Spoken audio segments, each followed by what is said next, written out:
We all loved my father very much, and family, friends, and I know that there's thoughts about, how can we honor him, and I just thought to put together this little video to give you my ideas.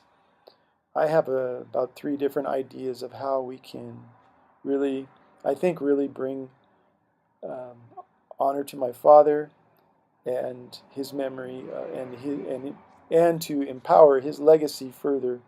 After I came to South Africa, and I got involved here with assisting those people who were dying with HIV and AIDS, one of the things I quickly realized was the great need for prevention. So when I spoke with my mom and dad, we, as a family, we created a nonprofit organization in America called Roadworks. The name Roadworks comes from this passage where John the Baptist was announcing, um, uh, preparing the way of the Lord's coming. And, he talked there about making a road, making a path. We really felt that prevention was where we would like to come into the picture and address education, address mentoring, address the needs of, of kids of all ages, really. As I was just home recently in December, one of the things we had talked about was starting up a new initiative of having an after-school literacy program where we could teach kids how to read.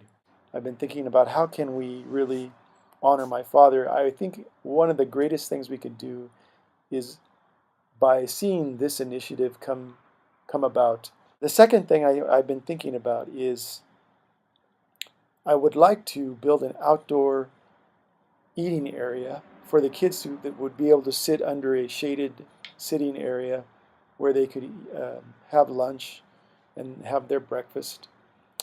And I thought there it would be a cool place to put maybe a little wall where I could put a plaque or a painting of my dad, and maybe plant a tree nearby. I just think that would be an awesome little tribute to my father. My dad was born in 1936. So I had this idea, if we had 50 new donors, new people who haven't been giving before, if you would be willing to start giving $36 a month on a regular basis. Wow, that would be such a boost to us. I can't tell you how much that would help us.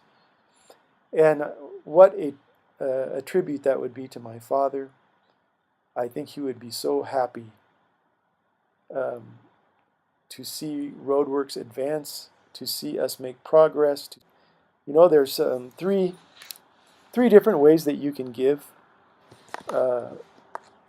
We have a website, roadworks58.org.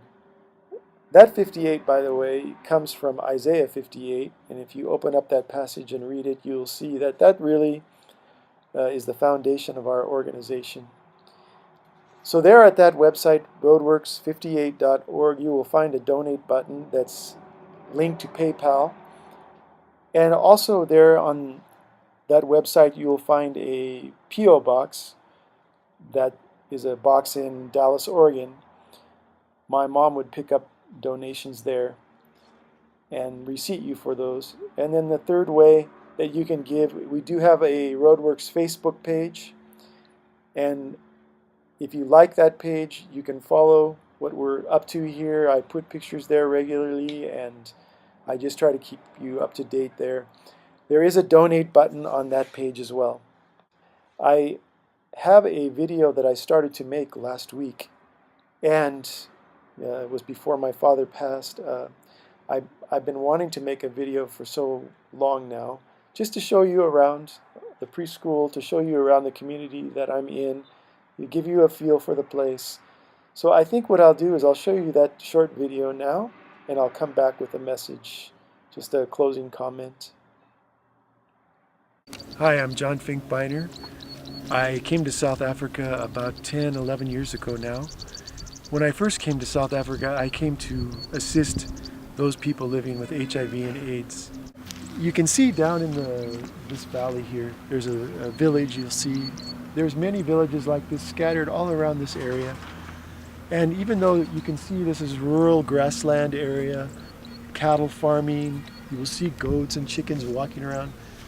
It's nevertheless quite populated here. I think there's well over 100,000 people living in this area. I'm just here at this graveyard. You can see the headstones, and you can see some of the markers of the graves. I buried many people here. This is just one graveyard of many around the community. But in those first 5 years that I lived in South Africa, while I was busy caring for patients, many times I came to this specific graveyard. In my community, you will see beautiful homes sitting next to little shacks. It's quite mixed up, and most of the time you will find houses that are not quite finished, standing maybe for years and years without a roof or half of a wall or no windows. It's very common. You can just see over here, there's a home that's not quite finished yet. So, yeah, this is my hood. In 2006, I came to this shack I was called here to help a woman who was dying from HIV and AIDS. And so, as we were assisting and helping in the situation, I met the lady's two daughters, Ida and Zadwa. And Ida, at the time, she was 12, I think, and Zadwa was about 6 years old. And I really began to see through their situation the great need that exists for kids whose parents have passed away. Through their eyes, I saw a different side of South Africa. I began to see the need for education in their life.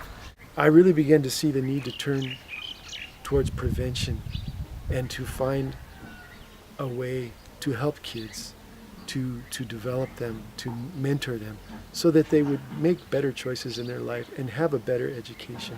That's really the passion I had that drove me to open up the preschool. I'm actually standing right here in front of Bongamusa High School. This is the high school where Zadwa attends now.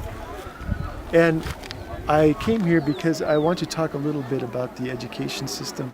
At the very foundation level, the kids are not getting what they need. They're not learning basic phonetics. They're not learning how to read. They're not getting literacy skills. Their English skills are not really there. Basic math skills are not there. So as they advance through the grades, they have to keep up with national standards. And so as they move higher and higher in grade levels, they fail really and get discouraged and get frustrated. By the time they get into high school, some of them have already dropped out.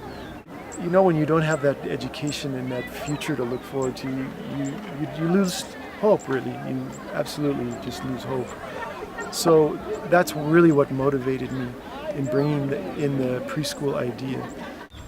Oh, now we're here at the preschool, and I'm so excited to show you this preschool. You can see the sign here, Zonke Izizwe Preschool. But now I'm going to quickly run and show you our play yard. We have a jungle gym that we just put in last year. This is our beautiful play yard, jungle gym, and we were able to put this nice carpet down last year. All right, now we're going to go see the age 3 kids. We have age 3, 4, and 5 here at the preschool. There's 25 kids in each class.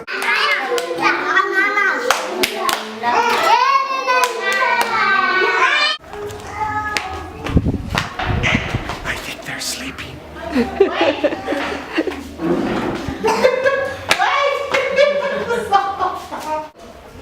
I'm going to take you now into the grade art class. They're busy with scissors, practicing cutting.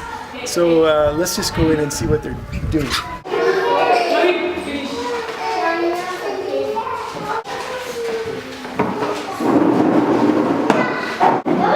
Good for me.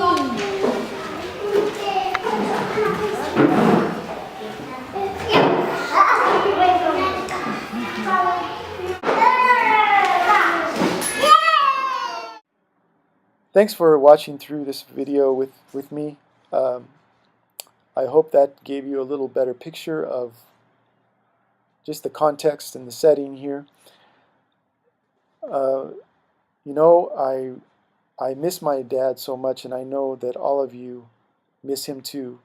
He was a wonderful person. He was a free-spirited person. He loved Jesus with all of his heart.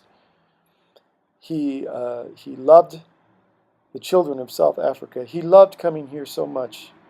Every time he came here, he was just overwhelmed with joy and had a passion to continue to support the work here. I think anything that you can do to keep that legacy going forward would be much appreciated.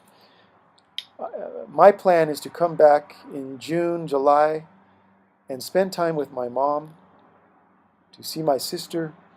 At that time, we will spread some of my dad's ashes as he wanted us to do. I would like to organize as many meetings with you as possible, whether you have a small Bible study group, a home group, if you have an organization that you work with, a community organization, or a small business, or if you would like to organize just a little dinner party with friends.